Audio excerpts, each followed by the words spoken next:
parágrafo 422. 422. Beleza? Vamos ficar de pé então.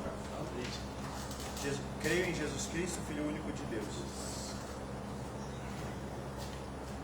Vamos iniciar rezando. Em nome do Pai, do Filho e do Espírito Santo. Amém. Vinde, Espírito Santo, enchei os corações dos vossos fiéis e acendei neles o fogo do vosso amor. Enviai o vosso Espírito, e tudo será criado, e renovareis a face da terra. Oremos.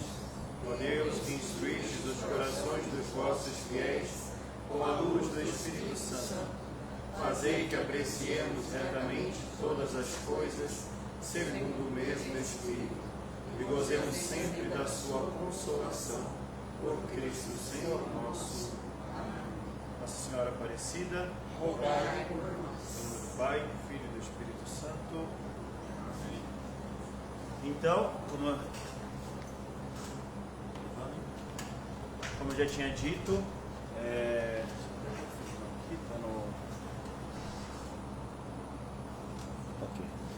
como tinha dito, estamos no parágrafo 422, na segunda sessão, capítulo 2, né?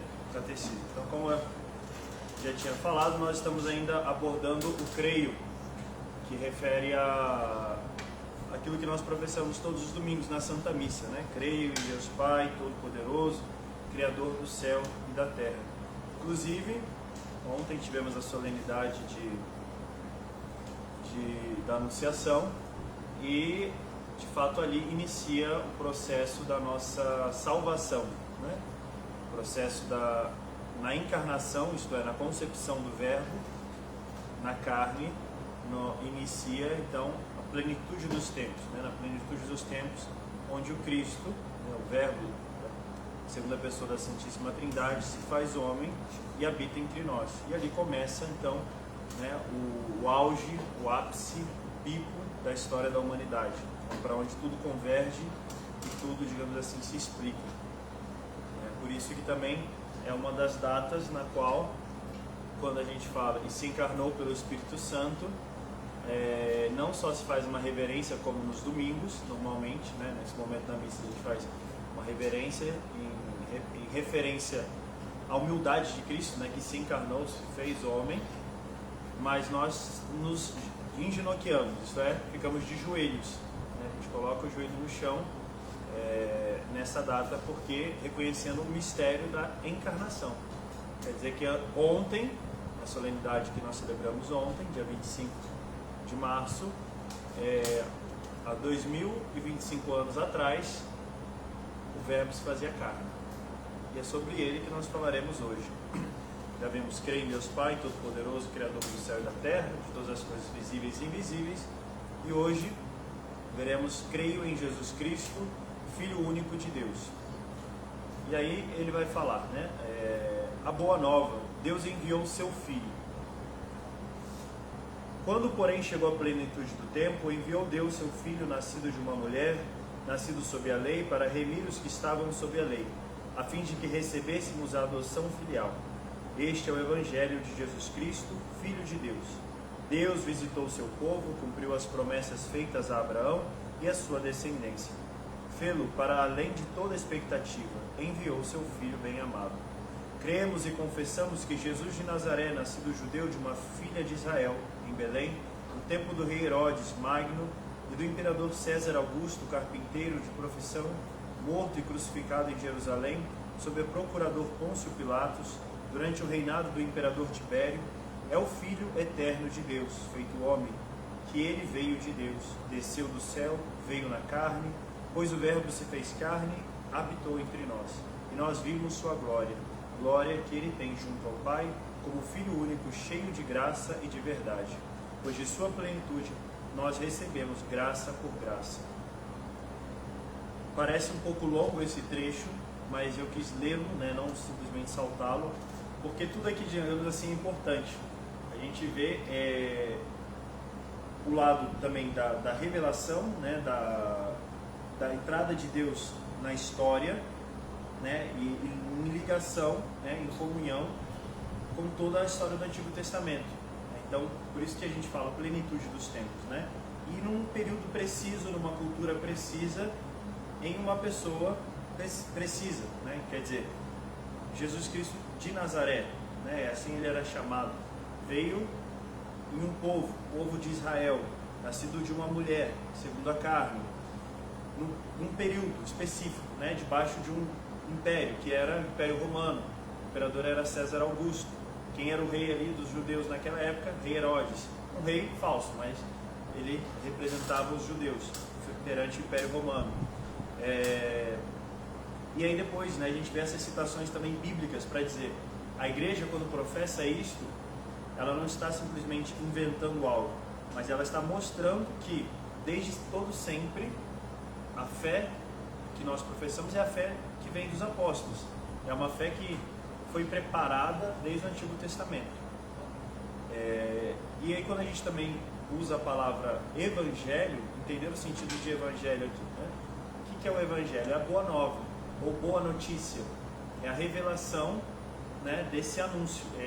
Esse anúncio, o que é o anúncio? Que Deus enviou o seu Filho.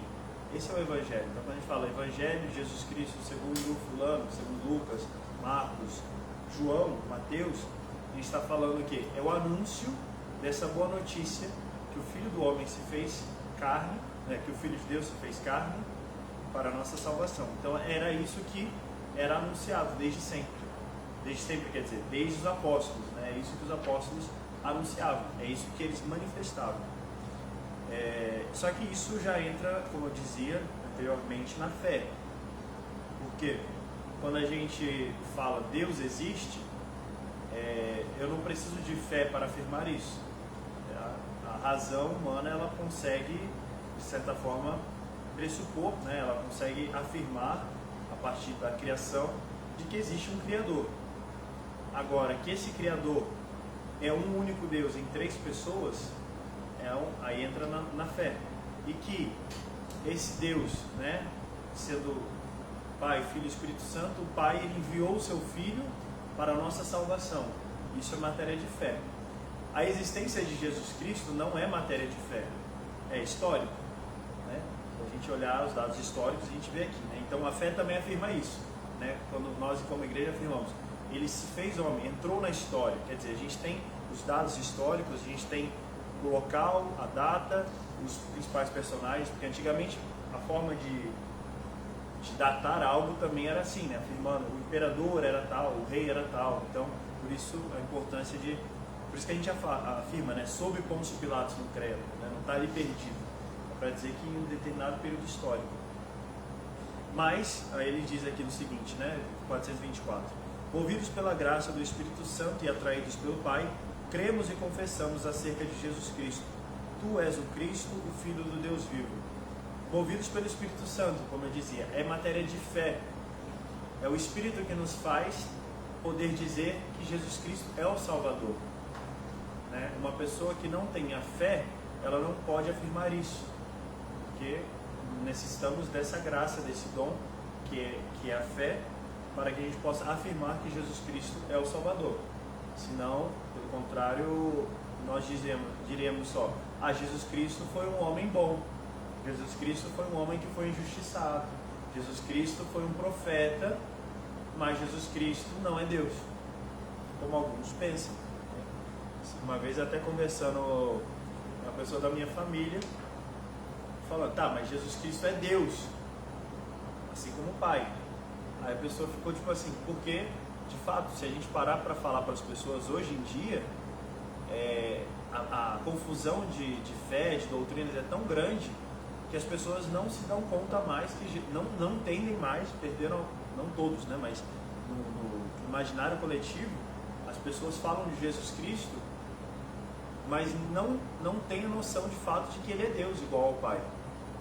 A gente falou do Pai, agora a gente está falando do Filho.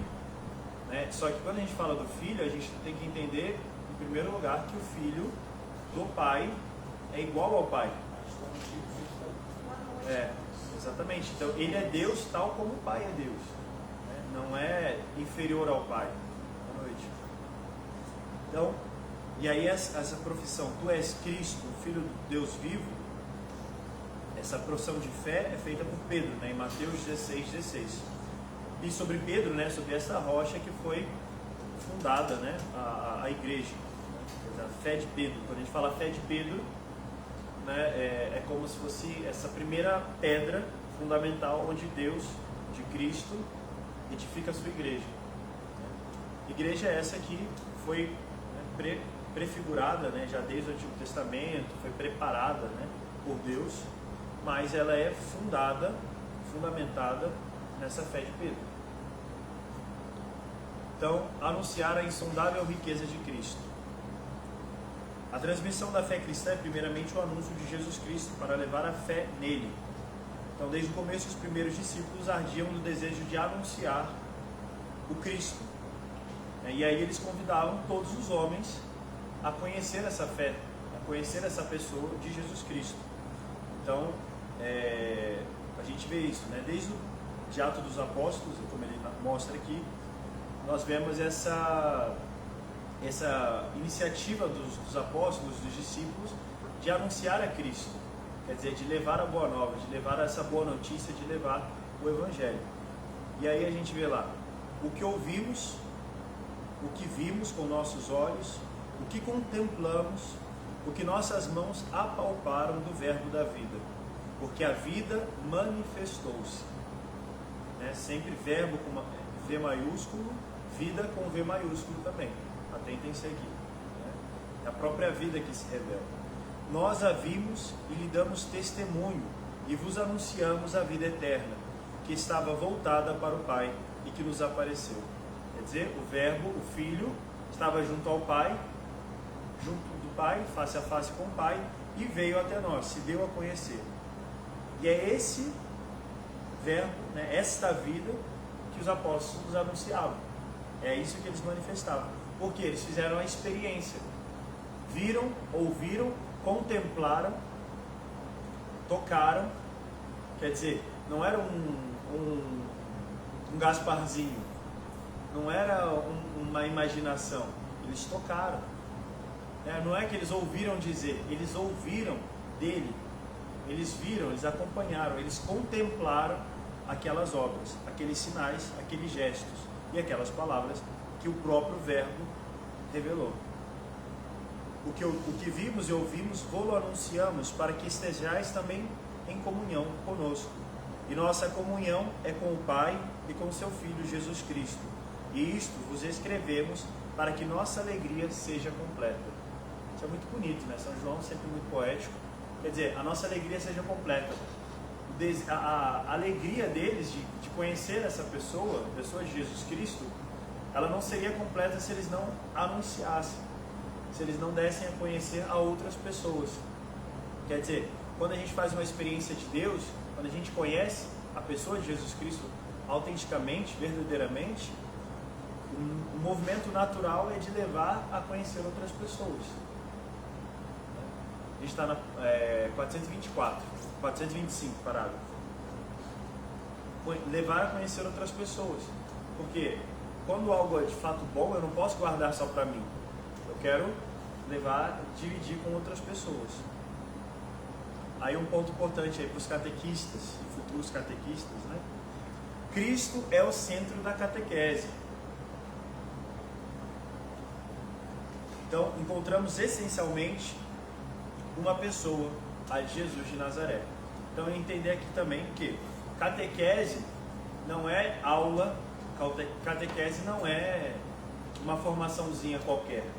A catequese são encontros que levam aquelas pessoas que estão recebendo, participando desses encontros, ao conhecimento de uma pessoa, a pessoa de Jesus Cristo, Filho único do Pai, que sofreu e morreu por nós e agora, ressuscitado, vive conosco para sempre.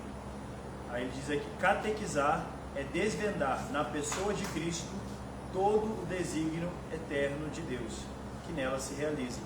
É procurar compreender o significado dos gestos e das palavras de Cristo e dos sinais realizados por Ele. Sinais aqui a gente pode entender os milagres, né, os prodígios, essas obras, digamos, também extraordinárias, não só as ordinárias, mas também extraordinárias, que Jesus realizou. E Jesus realizava sinais para que crescem naquilo que ele dizia. Então, assim, o milagre, quando Jesus realizava o milagre, o sinal, não era simplesmente para mostrar, olha, eu sou o bambambam, mas é para dar credibilidade nas suas palavras, nas suas ações, para levar ao entendimento, né, e suscitar a fé também nas pessoas. A finalidade definitiva da catequese é levar a comunhão com Jesus Cristo. Só Ele pode conduzir ao amor do Pai no Espírito e fazer-nos participar da vida da Santíssima Trindade. A gente vai aprofundar mais esse aspecto aqui, mas como eu já falei em encontros anteriores, né, o escopo da nossa vida, a finalidade da nossa vida é a união com o Pai, o Filho e o Espírito Santo. É viver na intimidade da Santíssima Trindade. A gente faz isso através do Filho. Na catequese é Cristo, Verbo encarnado e Filho de Deus, que é ensinado. Então, quem que eu estou ensinando na catequese? O que eu estou ensinando na catequese? Ou deveria ensinar na catequese? Jesus Cristo. Essa pessoa. E aí uma coisa muito importante. Somente Cristo ensina. O catequista ou a pessoa que está pregando, que está falando, ela está sempre deve falar em nome de Cristo, não em nome próprio. Sempre conduzido pelo Espírito Santo. Porque a gente, quando fala, eu tenho que ser porta-voz de Cristo. Então aqui eu estou dando uma informação para vocês. Eu não posso falar o que o Maurício acha. Eu não posso falar a palavra do Maurício. Eu devo ensinar a palavra de Cristo. Então eu tenho que ser um representante de Cristo junto a vocês, para que vocês conheçam a Cristo. Entende? Então eu não posso, lógico, às vezes a gente pode cometer erros, enfim, mas sempre fugir do achismo. Eu tenho que me basear no quê? Na fé apostólica, na fé da igreja, a fé de Cristo, a fé em Cristo. Aquele que é chamado a ensinar a Cristo deve, portanto, procurar primeiro este ganho supereminente, que é o conhecimento de Cristo. É preciso, isso aqui é forte, hein? É preciso aceitar perder tudo a fim de ganhar a Cristo e ser achado nele, e conhecer o poder de sua ressurreição e a participação em seus sofrimentos, conformando-me com ele em sua morte, para ver se alcanço a ressurreição de entre os mortos. Quer dizer, tudo perder para tudo ganhar. Essa deve ser a nossa disposição. Mas é um ganho o conhecimento de Cristo. Então, assim, provavelmente vocês não estão aqui porque me acham legal, porque vocês querem conhecer mais a Cristo. Espero eu, né? E essa é a motivação, essa é a nossa motivação. Essa também tem que ser a motivação das nossas ações pastorais. A gente não pode estar na paróquia como um agente de pastoral, preocupado, vamos encher a igreja, vamos divertir o pessoal, vamos fazer as pessoas se emocionarem, vamos fazer aquilo acontecer para a nossa paróquia ser conhecida. Não, Cristo tem que ser conhecido. Para que existe uma paróquia? Para que tem um padre aqui? Para que a gente faz catequese? Para que a gente promove encontros? Para que tudo isso existe? Para levar as pessoas ao conhecimento de Cristo e ao encontro pessoal com Jesus Cristo. Senão nada disso tem sentido. É deste conhecimento amoroso de Cristo que jorra o desejo de anunciá-lo e de evangelizar, e de levar outros ao sim da fé em Jesus Cristo. Levar outros ao sim, quer dizer, a gente não obriga ninguém a conhecer Jesus Cristo. É um erro que muitas vezes a gente comete, a gente se torna aquele chato, que muitas pessoas às vezes olham e não tem interesse de conhecer a fé por quê? Porque a gente é chato. Fica forçando a pessoa, vai na igreja, senão você vai para o inferno, senão não sei o que, senão aquilo, e vira um chatólico, né? E chatólico não converte ninguém. O que leva as pessoas ao desejo de conhecer a Cristo é a alegria de viver em Cristo. Então é de um testemunho autêntico de alguém que conheceu, fez um relacionamento pessoal com Jesus Cristo e dá testemunho. Não é um testemunho de, conheci Jesus Cristo, agora eu ganho R$1 milhão, a minha vida está prosperando, agora todos os meus problemas acabaram. Não, pelo contrário. geralmente a porrada é maior. Mas é o testemunho de uma alegria. É o testemunho de você saber que você está no caminho da verdade, que conduz à vida. Mas ao mesmo tempo se faz sentir a necessidade de conhecer cada vez melhor essa fé.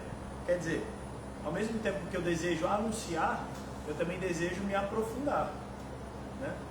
Quer dizer, na medida que eu amo, eu quero conhecer mais. Quanto mais eu conheço, mais eu amo, né? Porque a gente não conhece, a gente não ama aquilo que a gente não conhece.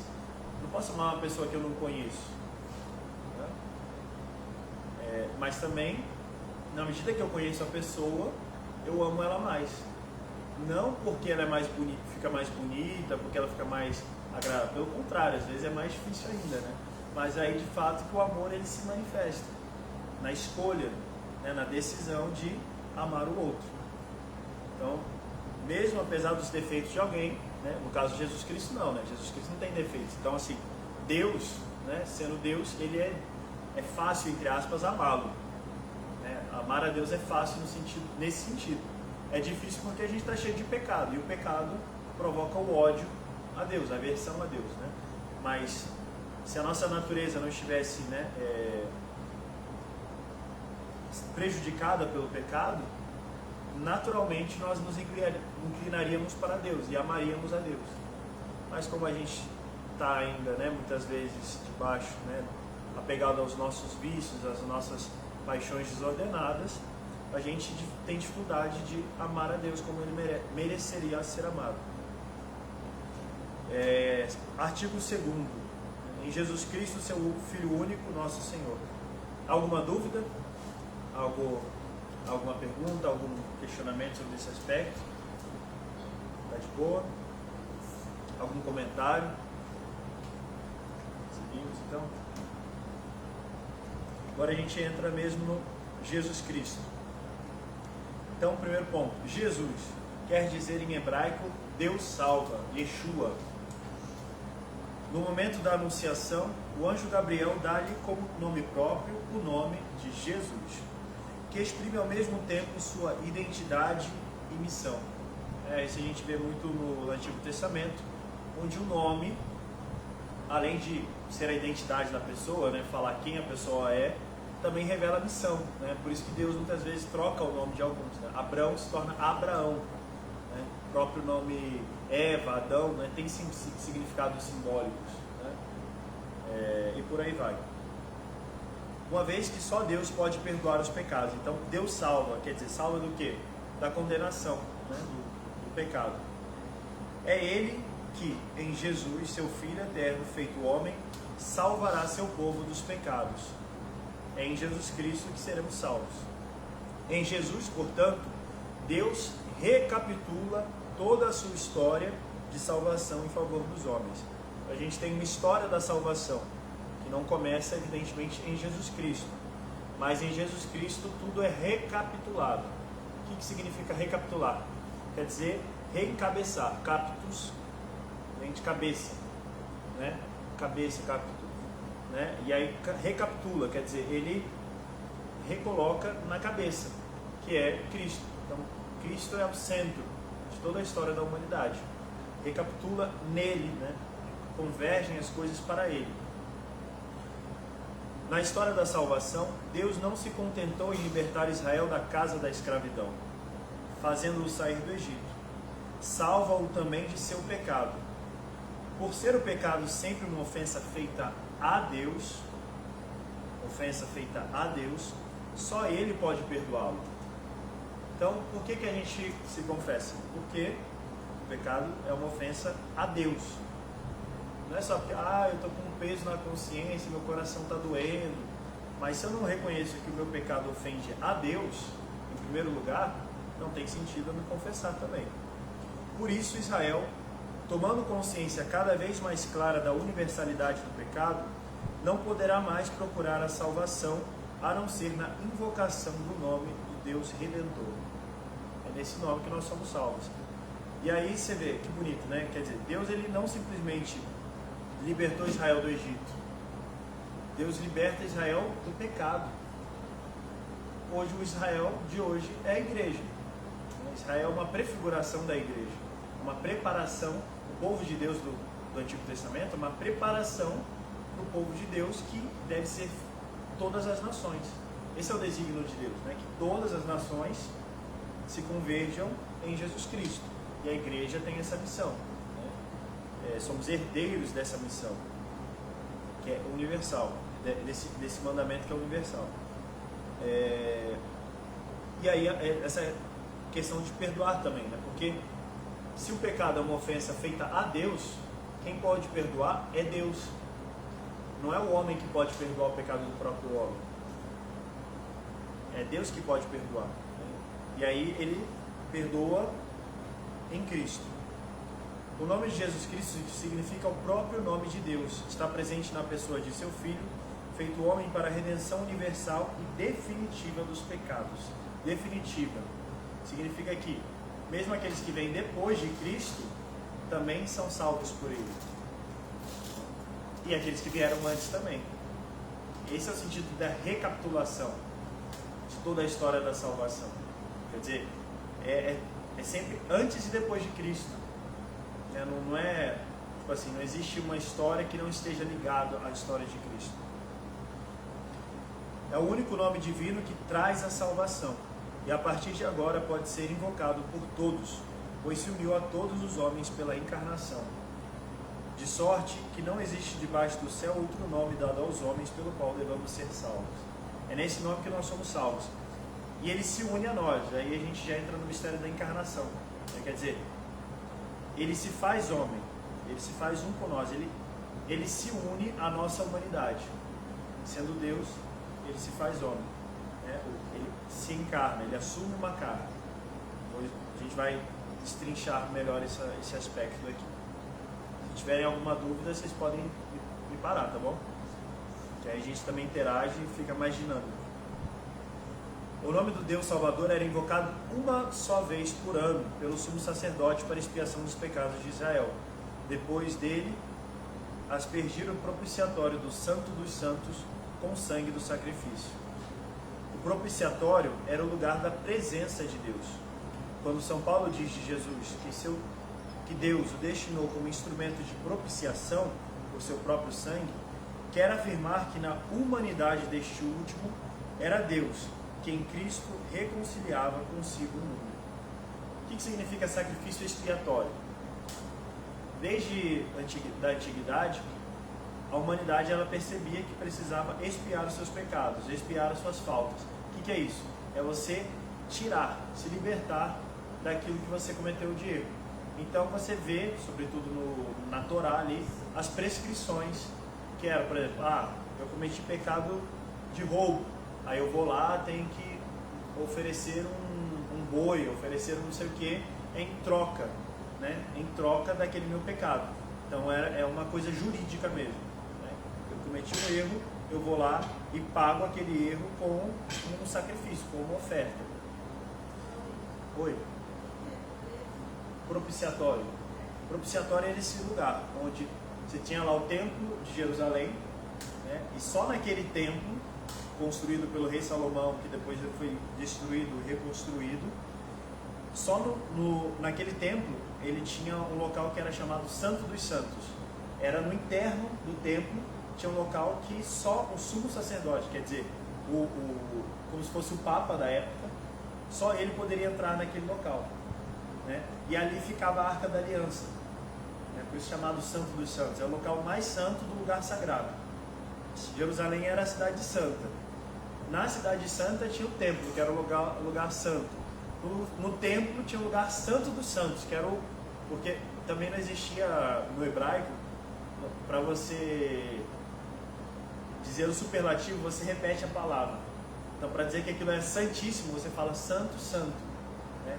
Aí a Deus fala santo, santo, santo. Quer dizer, 3 vezes santo. Quer dizer que ele é para além da santidade que a gente consegue, né?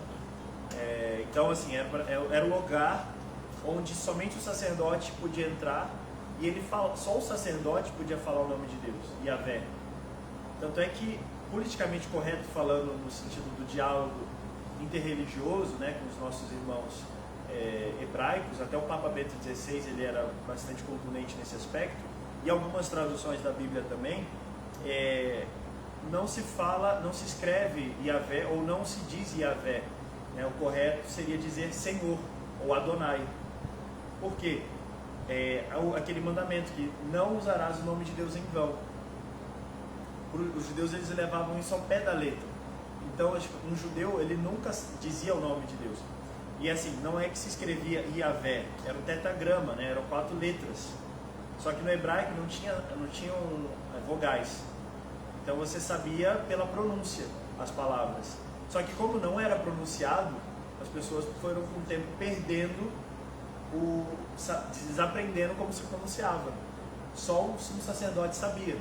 Então eles iam transmitir entre eles aquele conhecimento de como pronunciar o nome correto. Por isso que a gente vê, tem uns que falam Javé, Yahvé, Jeová e por aí vai, né? Porque na verdade é uma tentativa de uma transliteração do que seria o nome correto de Deus, né? Quando ele se revela, né? Mas o significado é sempre o eu sou, né?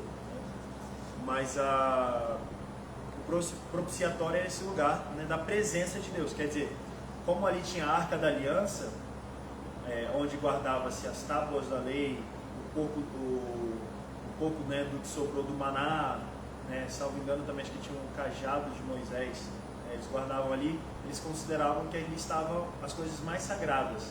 Então ali estava a presença de Deus, tanto que tem um momento, né, quando eles introduzem a arca no templo, que eles veem uma fumaça entrando.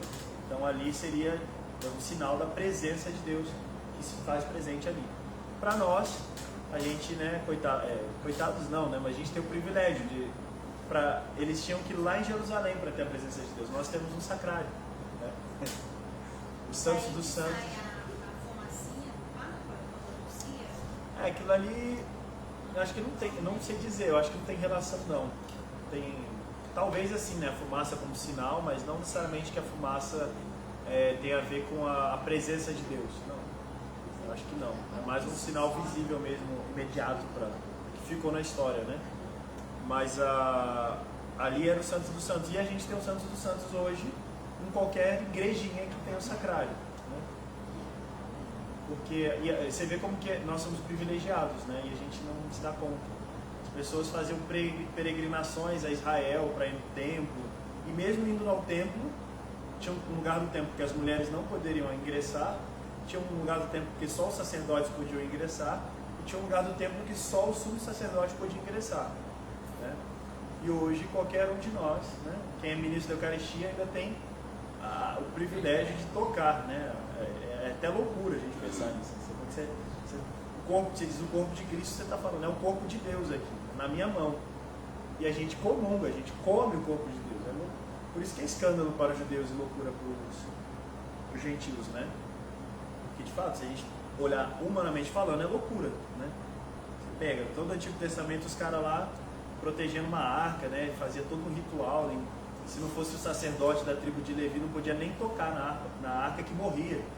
Deus matava, tipo assim, literalmente, né? Só os sacerdotes, quando a arca estava sendo carregada no deserto, podiam carregar a arca, não era nem tocar, né? Tinha um andorzão gigantesco que eles carregavam, né? E só os levitas podiam levar a arca. E no templo, né? Na tenda que se fazia, só os sacerdotes e Moisés podiam entrar na tenda. Hoje em dia, né, Deus ele literalmente rasgou o véu do templo. Esse é o sentido que a gente fala, né? Rasgou-se o véu do templo. Quer dizer, aquilo que era oculto ficou desvelado, né? Quer dizer, somente o sumo sacerdote podia entrar no templo. A partir da Páscoa de Cristo, né, da sua paixão, morte e ressurreição, isso foi acessível a todos nós. Evidente que não quer dizer que a gente tem que perder o respeito, né? A gente deve cultivar o respeito, mas para dizer Deus, ele se faz tão próximo a nós, né? Na encarnação do seu verbo. Seguimos, 434. A ressurreição de Jesus glorifica o nome do Deus Salvador, pois a partir de agora é o nome de Jesus que manifesta em plenitude o poder supremo do nome acima de todo nome. Os espíritos maus temem seu nome. E é em nome dele que os discípulos de Jesus operam milagres, pois tudo o que pedem ao Pai em seu nome, o Pai lhes concede. Aí a gente vê o poder do nome de Jesus, né? tinha um santo chamado São Bernardino de Siena, que é um grande propagador, né, da devoção ao Santíssimo Nome de Jesus. Ele pregava sempre a importância, né, de tomar consciência do poder desse nome, né, de anunciar a Jesus Cristo. Né? Esse nome tem poder, como dizia o musiquinha do Padre Marcelo, né? Esse nome tem poder. E por aí vai, né? Mas de fato tem poder, né? A esse nome os demônios eles tremem, né? Os anjos se prostram. O nome de Jesus está no cerne da oração cristã, inclusive, né? E aí a gente vê, né? Por Cristo nosso Senhor, bendito é o fruto do vosso ventre, Jesus, né? E várias invocações. A igreja a gente chama de doxologia, né? Quando por Cristo nosso Senhor, amém. A gente responde com amém. Amém, assim seja, dessa confirmação também, né? De concordar com aquilo que foi anteriormente dito. E aí volto também aquilo que eu já falei, né? Lex orandi, lex credenti. Quer dizer, a gente reza como a gente crê. E a gente crê como a gente reza também. Então a igreja, a liturgia da igreja, não é simplesmente um ritual, para, sei lá, para emocionar, ou porque tem que ser assim, a igreja colocou assim porque por acaso, né? Porque é legal.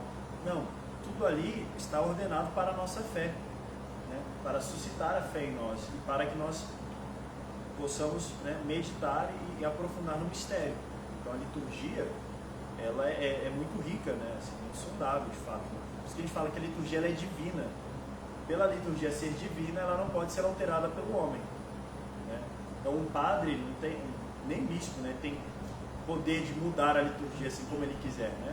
Tem que estar sempre em comunhão com a igreja, porque a igreja ela custodia aquilo que é o depósito da fé, que é dado pelo próprio Deus. Então a liturgia ela é obra de Deus. Então quando a gente está na liturgia, a gente entra no templo de Deus, né? Quando a gente celebra, a gente está vivendo o mistério em si. Por isso que a gente não canta parabéns para Jesus Cristo no Natal, porque a gente não está celebrando o aniversário de Jesus, a gente está celebrando a encarnação, o mistério da encarnação. A gente está atualizando o mistério, né?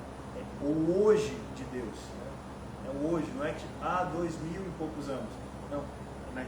Quando a gente entra na liturgia, a gente está vivendo aquele momento, né? Atualizando o mistério. Cristo vem da tradução grega do termo hebraico Messias, Mexia, que quer dizer ungido. Só se torna o nome próprio de Jesus porque este leva à perfeição a missão divina que significa. Isto é, Jesus Cristo não é o nome de Jesus. É uma apropriação que foi feita ao longo da história. Ele era chamado de Nazareno, Jesus de Nazaré, né? Ou Jesus simplesmente, filho do carpinteiro, né? Filho de José ou filho de Maria.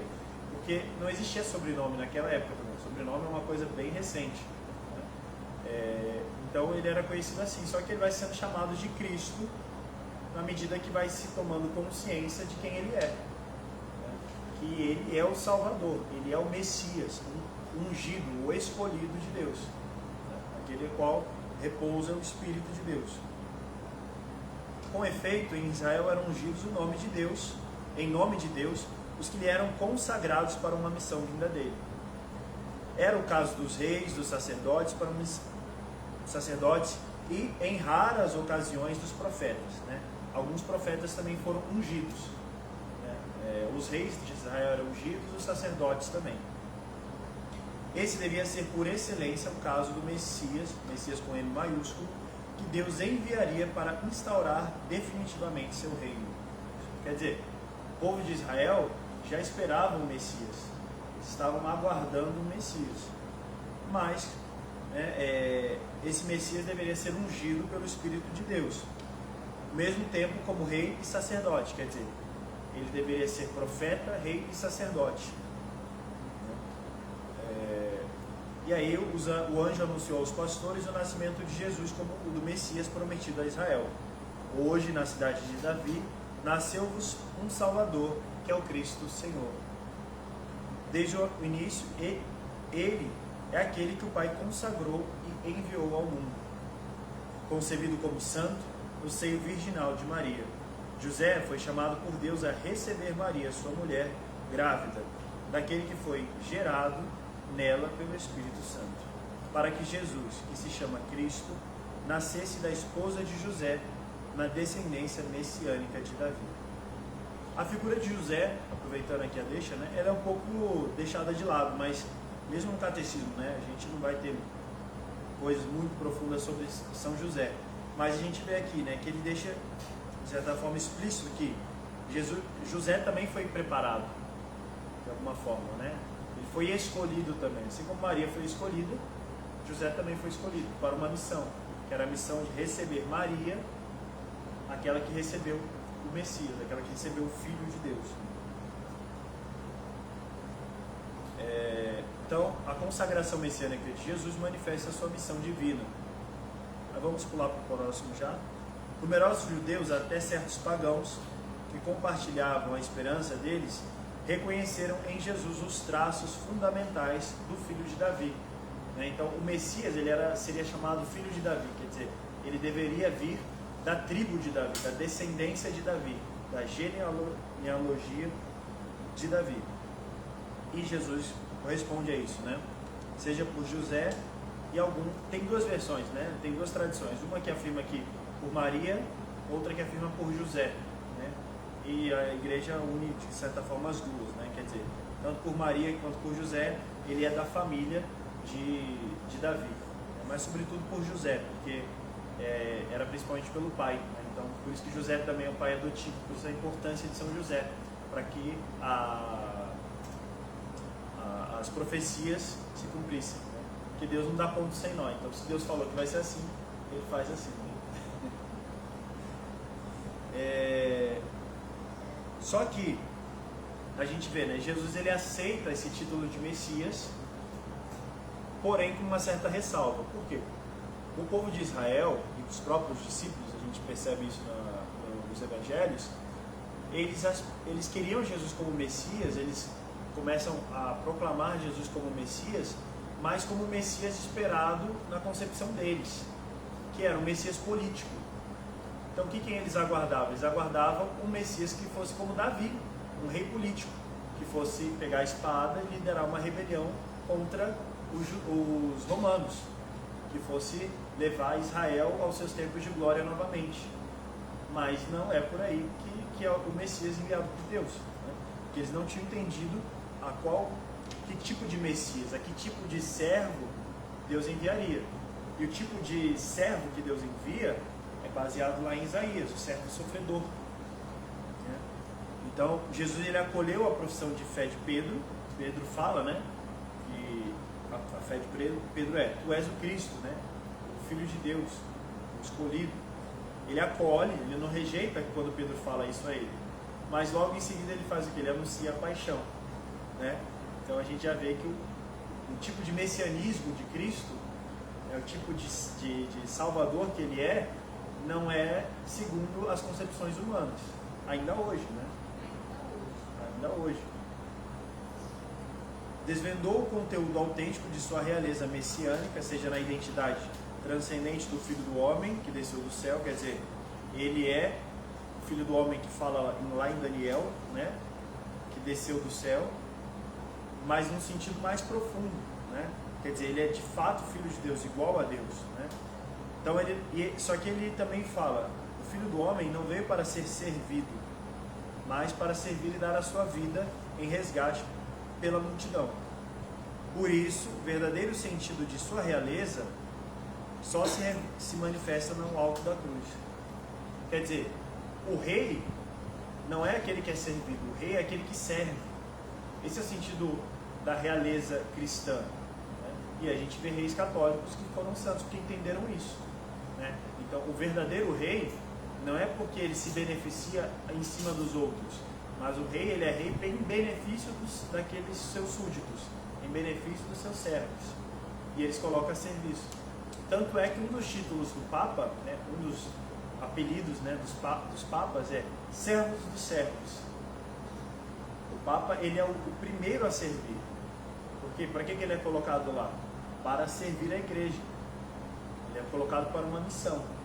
E acabou a vida dele ali, né? O próprio Papa Francisco, às vezes ele se lamentava, né? Ele dizia que ele tinha saudade de poder simplesmente andar em Roma e tomar um sorvete. Porque para ele hoje é impossível, né? Não tem como. A vida dele foi inteiramente tomada, né? Então assim, não existe separação entre o homem e a missão mais, né? Ele é a missão, a vida dele é a missão dele, né? E assim é para os padres também, de certa forma, né? Maurício, o Papa, por exemplo, ele é argentino, né? Ele pode escolher quando ele morrer, onde ele quer ser enterrado? Ele já escolheu. Ele escolhe, então. Ele pode escolher, né? Ninguém vai contrariar o Papa. Tá. Não, porque às vezes tem um lugar que os papas... Assim, via de regra tem, mas o Papa ele pode preparar já. Ele escolheu a Basílica de Santa Maria Maior em Roma. É onde ele sempre vai antes de viajar, e quando ele volta de uma viagem de Roma, tem uma imagem à esquerda do altar principal, tem uma capela, e nessa capela tem imagem de Maria Salus Populi Romano, salvadora do povo romano. Uma imagem bem antiga, né, já um pouco até desgastada, e aí é uma tradição, né, que o Papa sempre vai lá e não só o Papa Francisco, né, mas sobretudo com ele, de ir lá antes e depois das viagens que ele faz. E aí ele tem essa devoção particular ali a Nossa Senhora, e ele escolheu de ficar ali sepultado quando ele morrer naquela basílica. Mas geralmente os papas ficam em Roma, né? Via de regra no Vaticano, se não uma das basílicas papais. Mas assim, na história tem papas sepultados em outros lugares, assim, né? Mas é mais difícil. Eu acho que pelos tempos atuais, né, é provável, eu não sei que aconteça, sei lá, o novo Avignon, né? Vocês já ouviram falar de Avignon? Não? Avignon é uma cidade da França, na qual, acho que, salvo não me engano, por aproximadamente 70 anos, o Papa ficou morando lá. Era a residência papal. O Papa já morou em outras cidades, além de Roma também, mas era sempre dentro dos estados pontifícios, quer dizer, o Vaticano, né, o que a gente hoje chama Vaticano, mas o território, né, com o qual o Papa governa, ele se estendia por boa parte da Itália, porque a Itália é um país novo, né, como país é novo a Itália.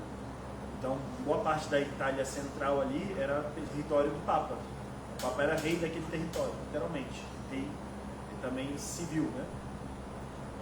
E o Papa, às vezes, transitava nessas cidades. Mas, em determinado período, por questões políticas, enfim, o Papa ficou... Uma série de papas, né? Os papas morriam, elegiam, continuavam sempre papas vivendo em Avignon. Até que teve até uma confusão em determinado momento da história, tivemos 3 papas, né? Então, hoje em dia o povo reclama, né, gera polêmica com o Papa atual, mas se esse povo vivesse nesse período, né, imagina, você tem 3 papas, qual que é o Papa que você segue? Né? Era o problema, né? A quem obedecer, né? Hoje a gente está numa paz assim que a gente não faz ideia. Eu só acho que é o pior período da igreja, mas a gente está numa mais. A série do filme, né, dos papas. Mas aquele filme ali é pensado no Papa, é uma sátira do Papa Francisco e do Papa Bento, né? Mas ali um já é mérito, né? Não tem nada a ver. Aquele filme não tem nada de histórico também. Mas Avignon é agora acho que 1300 alguma coisa, por ali, né? Assim, bem... Mas foi muito tempo isso? Uns 70 anos. Não, os 3 papas foi breve. Mas teve um período que ficava um papa em Roma e um papa em Avignon. Aí dava conflitos políticos na igreja, né? Porque às vezes os cardeais porque geralmente eram os cardeais da França naquele período que eram mais potentes, né? Aí, em determinado período, alguns cardeais que eram mais italianos não gostavam e elegiam eles um papa, né? Aí você fala, mas qual que é válido, né? Aí era um problema para a igreja, para resolver. Mas no caso de Avignon, tinham 2 papas, e aí depois eles entraram em um acordo e elegeram um terceiro, e os 2 se retiraram. Mas dava muitos conflitos, né? Tinha antipapa, tinha... Hoje a igreja está bonitinha, redondinha. Antigamente dava guerra em Roma, porque para eleger papa, era uma coisa assim maravilhosa. Tinha briga de famílias, tinha famílias que... tinha papa que... Não entra no mérito aqui, vamos seguir Jesus Cristo. Né? A história da igreja é complexa. Ainda mais tem um período que foi chamado Século de Ferro.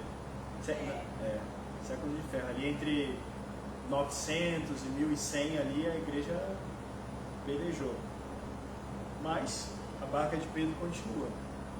Isso que é bonito, né? A gente vê que a igreja, apesar da humanidade, né, da fraqueza humana, é o Espírito Santo que guia, porque se não fosse... E mesmo papas... Muitos evangélicos pegam esse período para dizer que a igreja... Para falar alguma coisa da... mas eles falam que foi até em Constantino, né? Eles não decidem qual que é o período deles, na verdade. Né? E se a igreja era falsa, então Lutero também era de uma igreja falsa. Né? Então, assim, por aí, for por essa, né? Enfim, mas é a igreja de Jesus Cristo, amém. E aí o verdadeiro sentido do servir de Cristo, né, se revela na cruz. Isso fala muito também para a nossa vida cristã. Né? A gente pensa às vezes que a gente vai ser só a glória, mas para chegar na glória tem que ter a cruz. Filho único de Deus.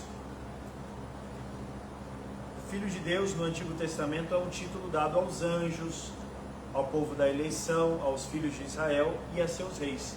Os reis também eram chamados filhos de Deus. Então, a gente pode pensar, né? Mas, então, Jesus Cristo é mais um, né? Esse rei Messias prometido é chamado filho de Deus. Então, quer dizer que não necessariamente essas palavras bíblicas, que a gente se encontra isso na Bíblia, filho de Deus, tem um sentido que é filho de Deus igual ao Pai. Né? Mas, quando a gente vê que Pedro confessa, né, a fé em Cristo, ele fala o Filho do Deus vivo, né? Ele fala de uma forma até solene. E aí Jesus responde para ele: não foi a carne e o sangue que te revelaram isso, e sim meu Pai que estás nos céus. Então ele fala meu Pai, aí ele está dando sentido, esclarecendo que aquele diálogo ali não é no sentido que os profetas, os reis recebiam, que o povo de Israel recebia.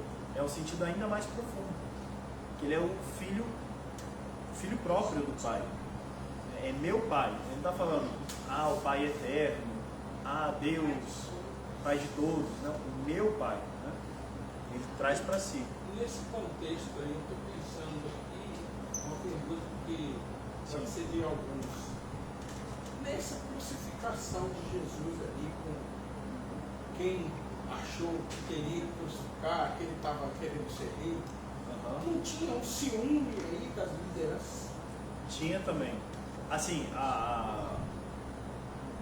tem várias visões, né? Uma delas, por exemplo, quando Jesus chega em Jerusalém, ele é o domingo de Ramos, né? Hosana rei, quer dizer, ele é aclamado pelo povo. Eles imaginaram que chegou o nosso rei, chegou um cara que vai, né, botar o pé na porta e agora a coisa vai acontecer. Só que vai durante a semana, Jesus não vai correspondendo às expectativas dele. Ele chega com o pé na porta, mas o pé na porta do pecado, né? Ele começa a incomodar no sentido de acusar os defeitos, os pecados, né? E mostrar que o reino dele não era deste mundo. Ele não era político. E aí os caras dão um all-in nele. Os reis, os chefes da época, os chefes principalmente religiosos da época, dão um all-in. Quer dizer, eles jogam todas as cartas. Por quê? Para o Império Romano, Jesus era indiferente. O Império Romano não estava preocupado com Jesus Cristo. Ele olhava, isso aí é mais um profetinha que vem aí, que tinham outros semelhantes, entre aspas, a Jesus, né, que apareciam eventualmente. Mas o povo do Sinédrio, né, os líderes religiosos da época, eles veem Jesus como uma ameaça à estabilidade que eles constituíram. Porque, na verdade, os sumos sacerdotes da época, ele tinha traído o povo. Por que ele tinha traído o povo? Porque eles não representavam mais o povo, eles representavam a si mesmos. Então eles fizeram um acordo de paz com os romanos, e os romanos, o que eles temiam? Uma rebelião. Os romanos você podia fazer o que quisesse, desde que não se rebelasse contra eles, eles estavam nem aí, pagavam imposto e tá ok, né? Agora, quando começa o murmurinho, os romanos falam, opa, alguma coisa está acontecendo. Então, os chefes da época, os chefes religiosos, eles usam disso, porque tinha uma lei romana que proibia que eles matassem. Então, os únicos que tinham poder de tirar a vida de alguém eram os romanos. Eles não permitiam que os judeus tirassem a vida de outro judeu. Era uma lei romana. Né? Aí a gente vê essa pax romana, entre aspas, né? Que de fato os romanos eles tinham todo um direito, né? um judiciário, entre aspas, que fazia com que o império permanecesse em paz. É isso que eles queriam. E aí os judeus da época, o sacerdote, ele fala, pô, esse cara aqui ele está contrariando a gente, ele está expondo a gente, alguma coisa aqui não está legal. E aí eles vão, e aí Jesus ele vai sempre aumentando, vai dando mais cartas, né? Vai falando, não, chega lá no Sinédrio e fala, eu sou o Filho de Deus. Basicamente eles entendem que ele está falando literalmente aquilo, nesse sentido que é igual a Deus. E aí era tudo que eles queriam ouvir para condená-lo, não que eles estavam querendo seguir a Jesus. Eles já estavam com o coração fechado, eles não queriam seguir a Jesus. Eles falam, agora pronto, aí rasga as vestes, falam, é uma blasfêmia. E blasfêmia, na lei judaica, seria pago com a morte. Só que eles não podiam matar. Então o que eles fazem? Eles usam do Império Romano para matar Jesus. E era comum que os romanos eles libertassem, naquela semana, um prisioneiro. E aí você vê a crise, né, o conflito até de Pilatos. Porque Pilatos, para ele era estranho que eles estivessem fazendo aquilo com Jesus, porque parecia um cara, entre aspas, legal. Fala, pô, mas esse cara aqui não está fazendo nada demais. Aí vocês me querem que eu crucifique ele, que eu condene ele, e aí ele vai ficar meio assim, né? Aí ele fala, bom, vou pegar um bandidão e vou colocar para os caras, né, compararem. E aí, incitado pelos chefes religiosos, o povo pede Barrabás. Aí entra também o ponto de Judas, né? Tem uma interpretação, né, que diz que Judas, ele também tinha ainda no coração dele esse pensamento. Ele não conseguia acompanhar Jesus no sentido pleno da coisa. Então, quando ele entrega a Jesus, ele imaginava o quê? Que ele conseguiria forçar Jesus a se rebelar. Então não é que tipo assim, Judas traiu, sim, mas Judas ele não é que ele estava esperando que Jesus fosse de fato aos finalmente. Ele esperava que, poxa, ele nunca se manifesta, né? Vou empurrar, vou dar um all-in, vou incitar ele, que é o momento ideal, está tudo pronto. Se ele falar, vamos povo, vamos para cima, todo mundo iria com Jesus Cristo. Né? Ele poderia liderar uma rebelião, mas ele não queria isso. Então é aí que explica o suicídio de Judas depois? É uma possibilidade, né? Assim, ali é Deus e ele, né? Mas é uma interpretação, porque ele morreu de desgosto. Tipo assim, ele se deu conta do que ele fez, que ele errou, né? Por isso, aquele filme Paixão de Cristo, eu acho que nessa cena ele é muito feliz, né? Tipo, mostrar o conflito de Judas, né? Que ele se vê ali, ele dilacerado, né? Então é essa crise de Judas, porque ele não é que ele era um cara mau, assim, necessariamente, mas era um cara que não se converteu totalmente, né? Porque ele ainda era muito ligado ao material, né? Ao dinheiro e tal, enfim. E Jesus não teria, outra interpretação Jesus não ter, fala interpretação aqui porque tem vertentes teológicas que podem ver de outras formas. Jesus, ele não queria condenar Judas, que ele fala, faz aquilo que deves, porque ele esperava, era necessário para que ele pudesse entregar a sua vida que aquilo acontecesse, e Judas de certa forma foi um instrumento, né? Mas o problema é que Judas ele não se arrepende. Tem um livro que eu li que ele fala, né, a diferença de Judas e Pedro. Aí tem um capítulo que ele fala lá, Pedro ele se arrepende, né? Judas ele, como que usa o termo? E ele não era soberbo. Né? Mas não um termo, eu esqueci agora a palavra correta. Mas digamos assim, ai Jesus, como que fala? Quando a pessoa ela se envaidecia? Não, ela se envergonha de ter errado, não se envergonha do erro. Remorso. Judas tem remorso. Judas não tem arrependimento. Entende? Então Judas, em vez de falar, se Judas fosse para Jesus e falasse perdão pelo que eu fiz, ele seria perdoado, como Pedro fez. O remorso é tipo assim, eu não aceito que eu errei. Entende? O remorso ele não leva você ao arrependimento, é a soberba, né? fala assim, eu não aceito que eu possa ter errado dessa forma. E às vezes a gente comete isso também, né? A gente às vezes fala, eu não acredito que eu caí nesse pecado, eu não acredito que eu errei dessa forma, e fica batendo a cabeça na parede em vez de se confessar e ficar tranquilo. É o remorso. Então assim, a gente vê como a história bíblica é a nossa história, de muitas formas, né?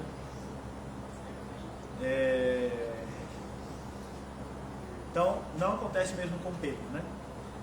E aí a gente vê, né, que ele revela a Pedro, né, naquele diálogo 442, parágrafo 442, naquele diálogo ele está falando para Pedro que de fato ele é o Filho de Deus, mas no sentido de que tal igual ao Pai, né? Ele é da natureza do Pai.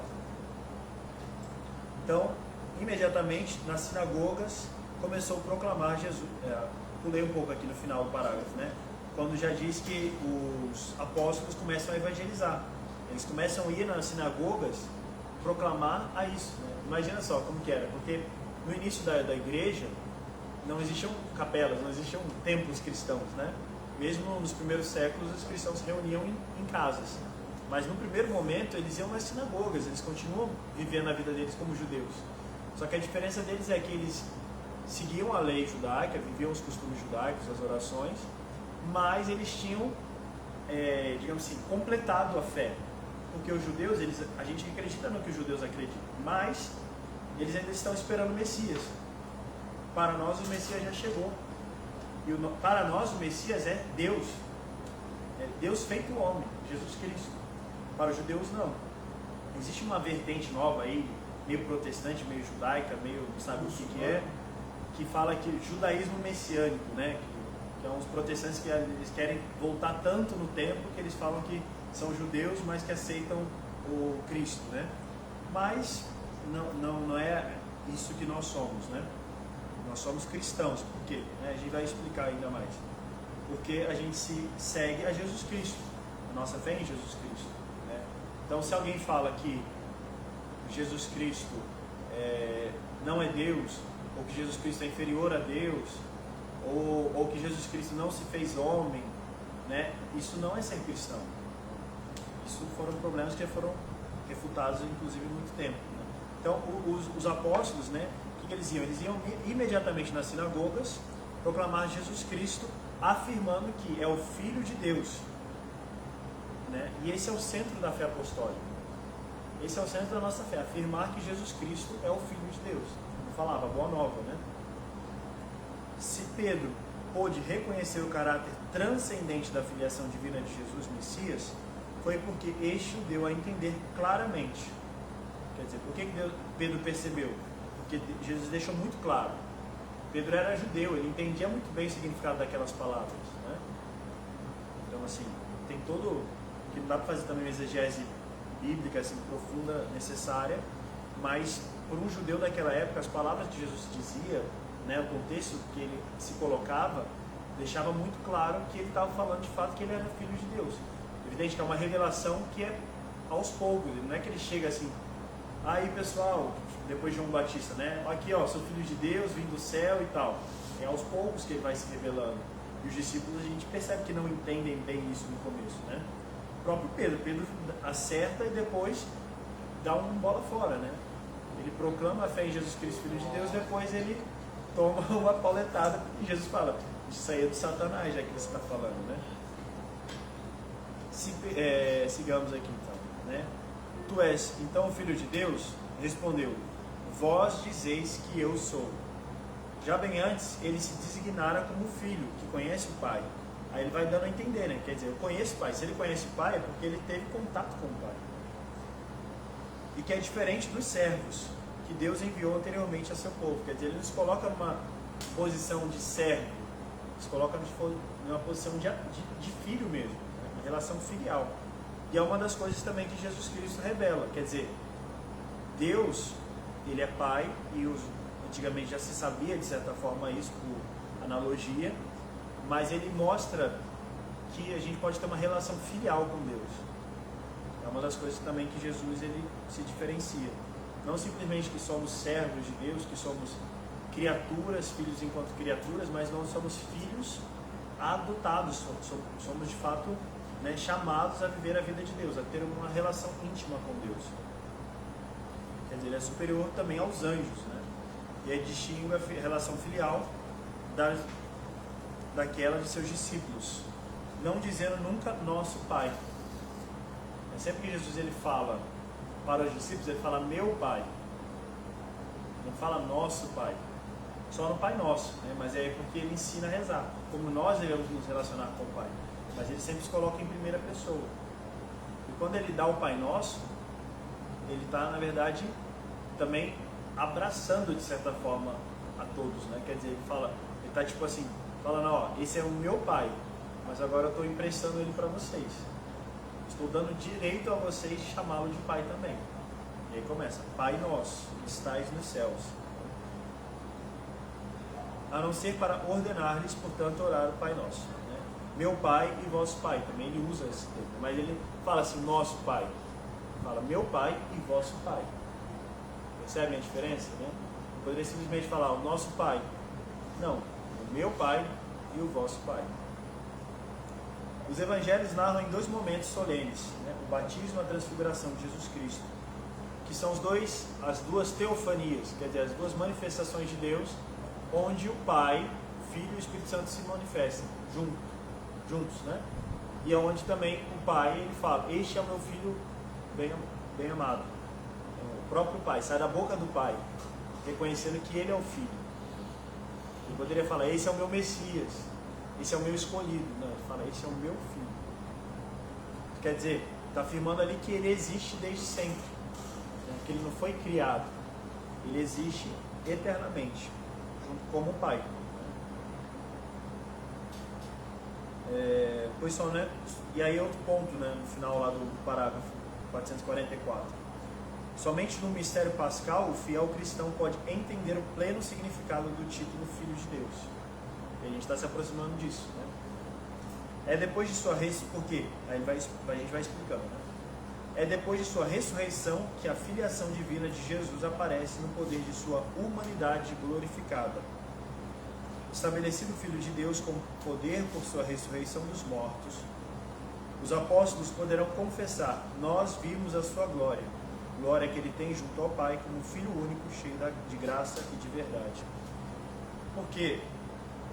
Somente no mistério pascal, porque como a gente falou, a gente percebe na cruz, né, o tipo de Salvador que ele era, o tipo de Messias, mas na ressurreição vem a confirmação de que ele é o Filho do Pai mesmo, a glória de Deus se manifesta, quer dizer, então não para na cruz, não para no túmulo, né, mas a glória se manifesta, e ali na glória se revela que de fato tudo aquilo que ele fez, falou e mostrou era verdadeiro.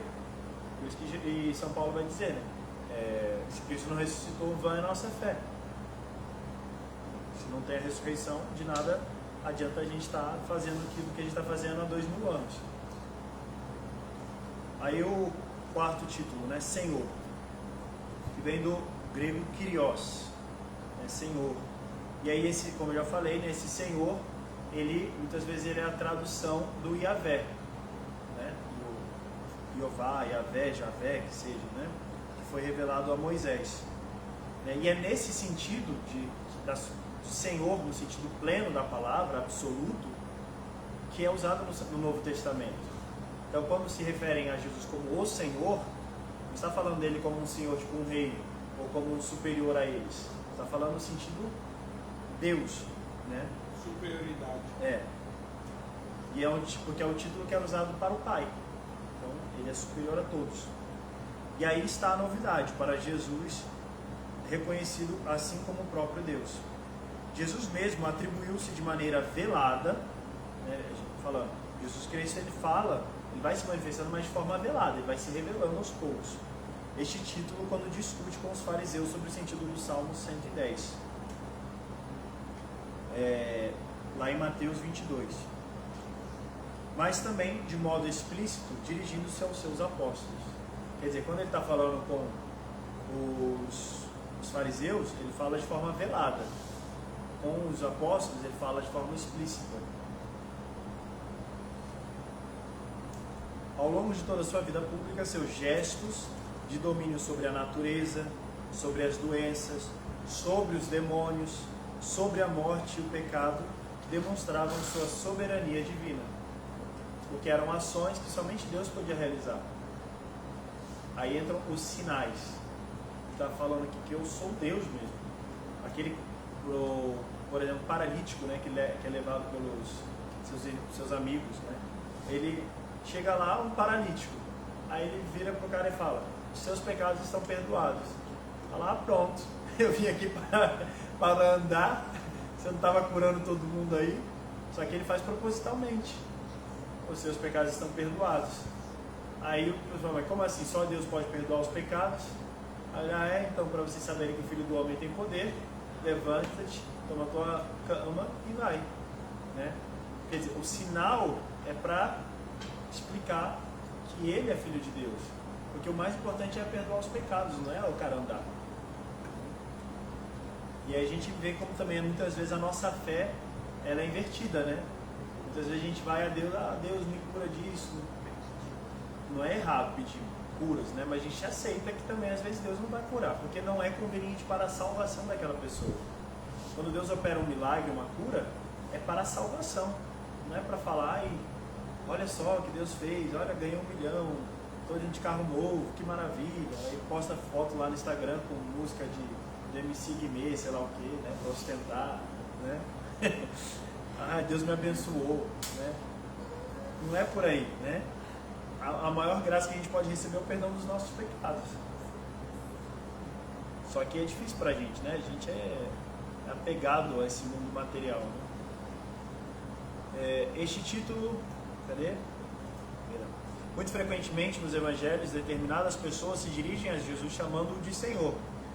Só que nesse sentido, quando essas pessoas falam com ele, é de fato sentido de respeito, né? de confiança e tal. Mas quando a gente fala nesse sentido Senhor, que é o próprio Deus, é sobre a moção do Espírito Santo, que reconhece, né, que exprime o reconhecimento do mistério divino em Jesus Cristo. Então, no encontro com Jesus ressuscitado, ele se transforma em expressão de adoração. Quer dizer, a partir da experiência do Cristo ressuscitado que nós fazemos, né, quando a gente conhece o Cristo, a gente não conhece o Cristo morto, a gente conhece o Cristo ressuscitado. A partir dessa experiência, né, na moção do Espírito Santo, a gente pode chamar Jesus de Senhor, e também nesse Senhor como ato de adoração, né? Então fala: meu Senhor e meu Deus, né? Quando a gente fala Senhor, a gente está sempre falando de Jesus Cristo, né? Nossa oração é sempre direcionada a Cristo, porque Ele é o intermediário. Mas quando a gente fala com Cristo, a gente fala com o Pai e com o Espírito Santo também. Mas assim, em primeiro lugar é sempre direcionado ao Cristo,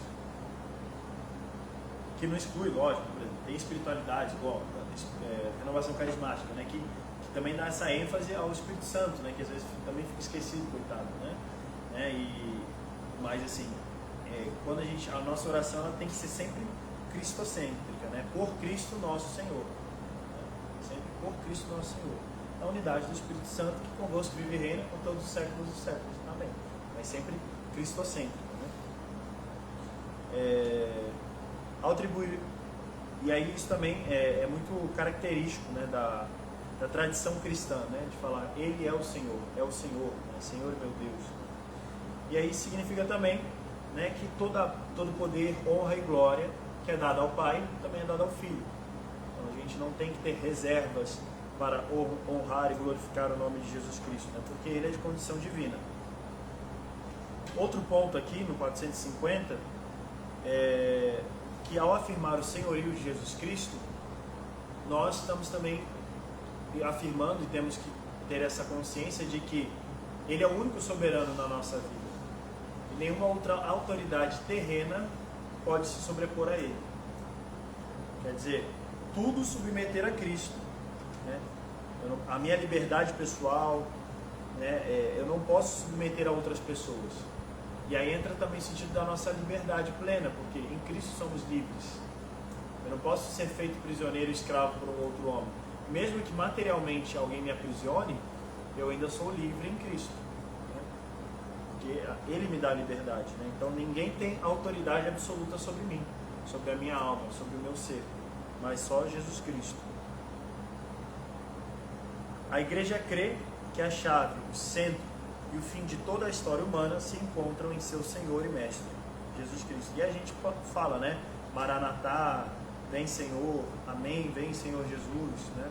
São essas invocações que nós fazemos reconhecendo o senhorio soberano de Jesus Cristo. Beleza?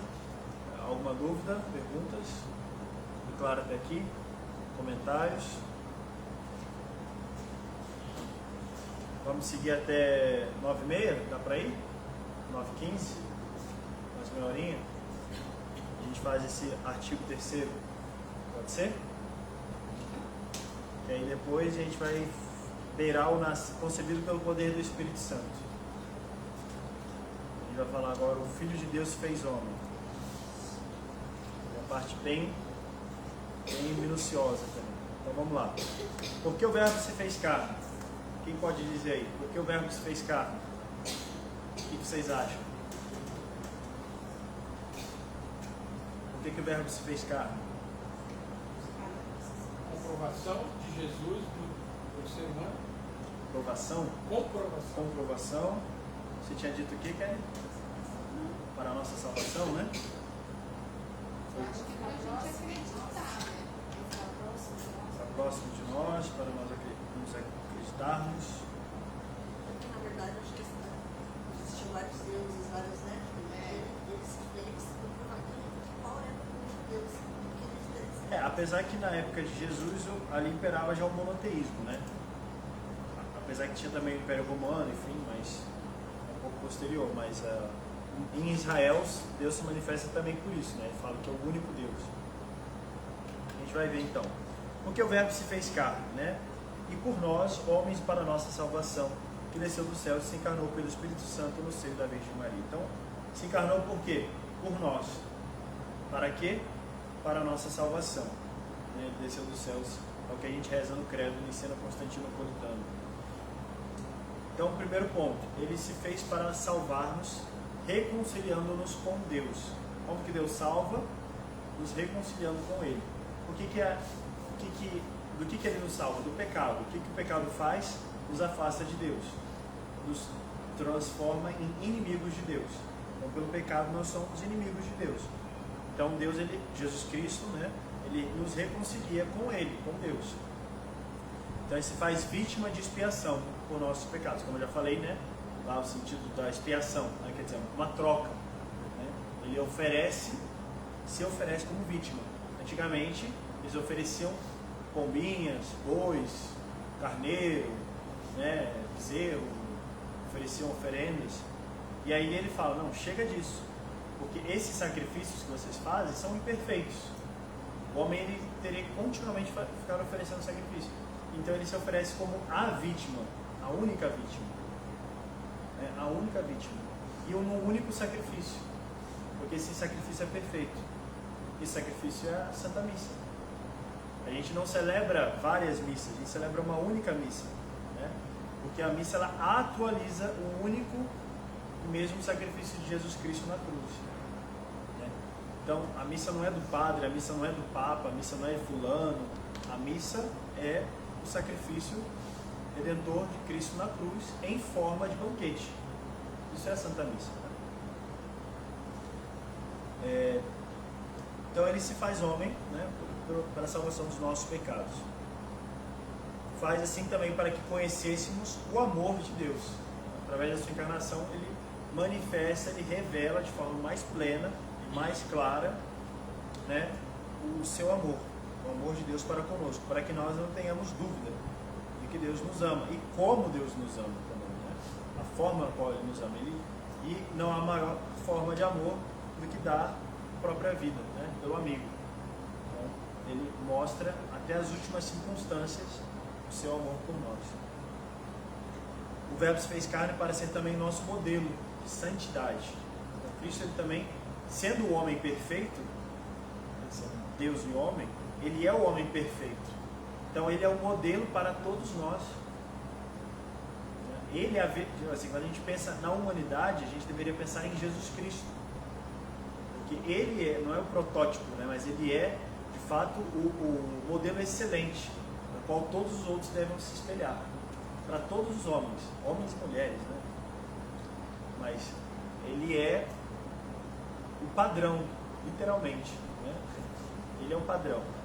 Então ele é um modelo de santidade, que santidade é amar a Deus, é viver em comunhão com Deus, né? Ele fala, eu sou o caminho, a verdade e a vida, ninguém é o Pai senão por mim, né? E aí ele mostra, né, como amar, como deve se caminhar o Filho de Deus. Aprendei de mim, porque sou manso e puro de coração.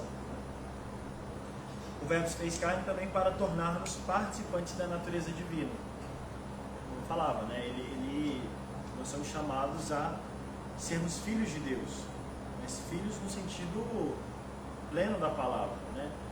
E adotivos, sim, né? Somos adotados por Deus, né? Porque o Filho é o Verbo, é a segunda pessoa da Santíssima Trindade. Mas nós somos chamados a participar dessa vida divina, né? Somos chamados a viver como deuses. Aí a gente entra em conflito um pouco com Gênesis, né? Porque Satanás fala isso, né? Sereis como deuses. Mas qual que é o problema ali? Qual que é a trapaça? Porque o plano de Deus é que o homem se fizesse como Deus, mas com Deus. Qual que é o grande problema do pecado? Que o homem ele quer ser como Deus, sem Deus.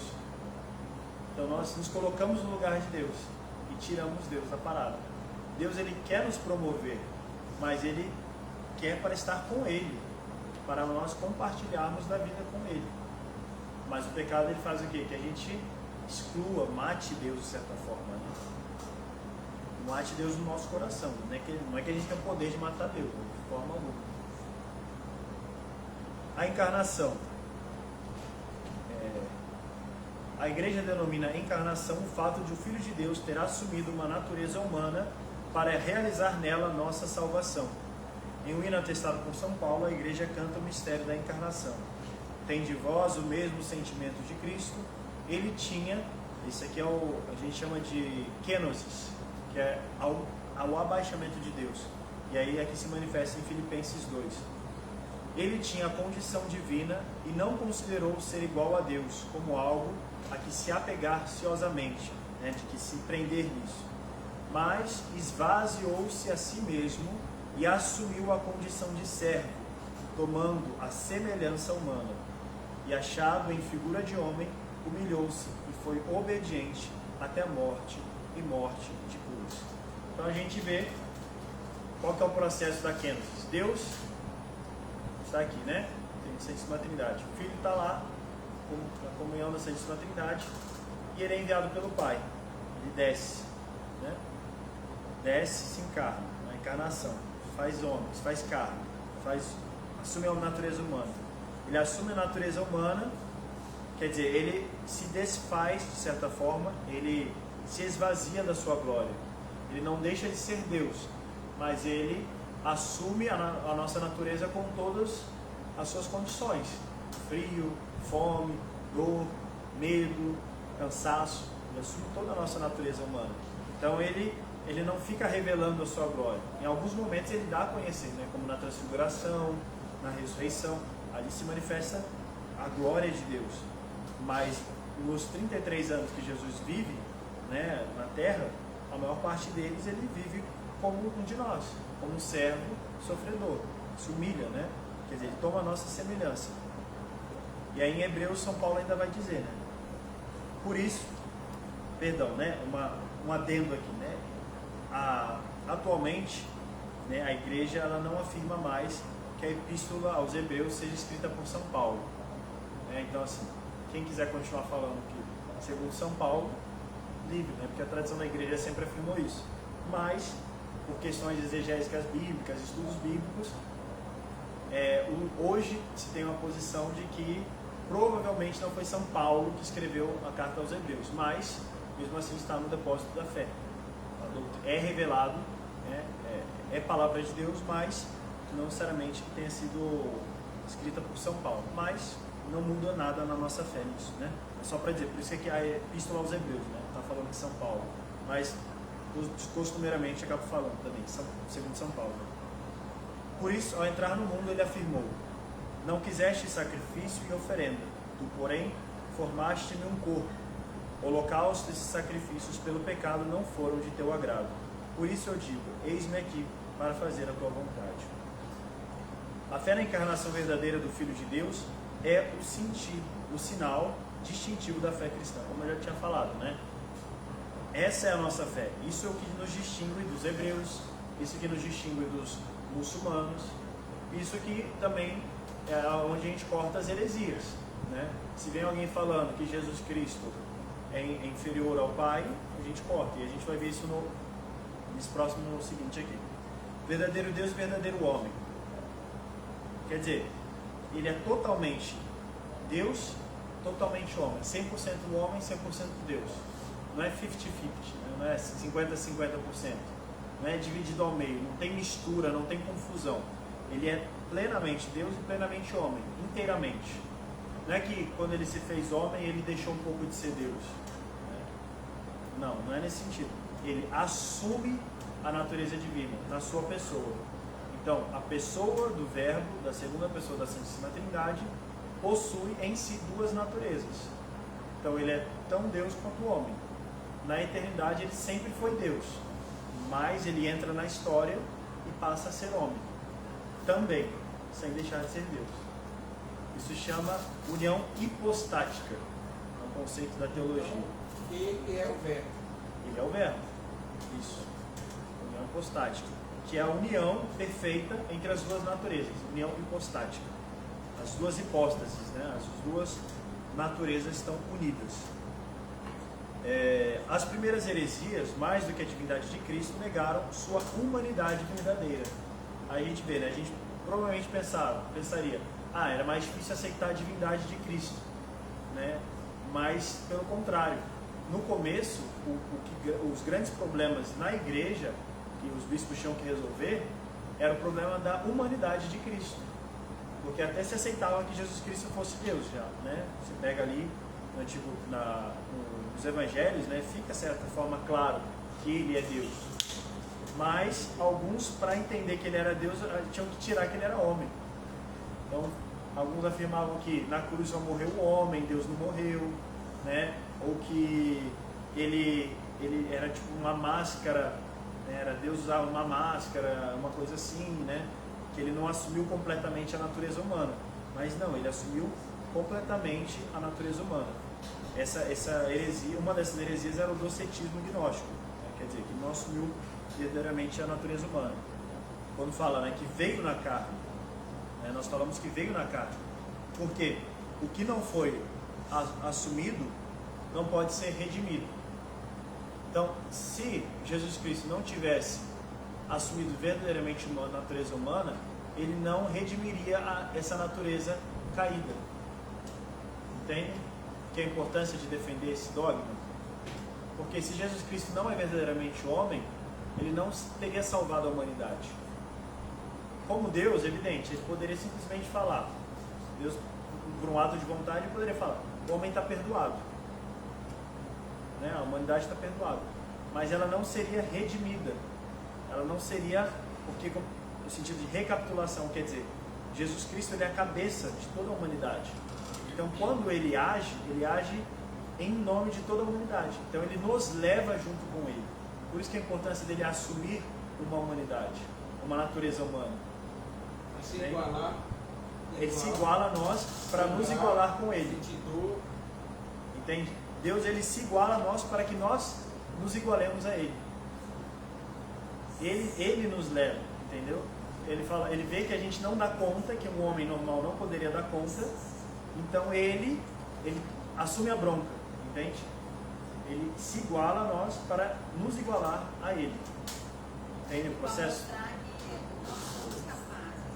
Com ele. Sem ele não. Sem ele é uma outra heresia, que é o pelagianismo. Agora com ele sim, com a graça dele sim. Quer dizer, ele se abaixa para nos levantar. Isso chama kenosis, né? Quer dizer, se humilhou, né? Foi obediente até a morte de cruz, e foi glorificado. Quem que é glorificado? É a humanidade que é glorificada nele. Porque ele é Deus, ele tem a glória. Não é o Verbo que está sendo glorificado, é a humanidade que está sendo glorificada no homem Jesus Cristo. Entende? Se não entender também não tem problema, porque isso aqui é, é punk.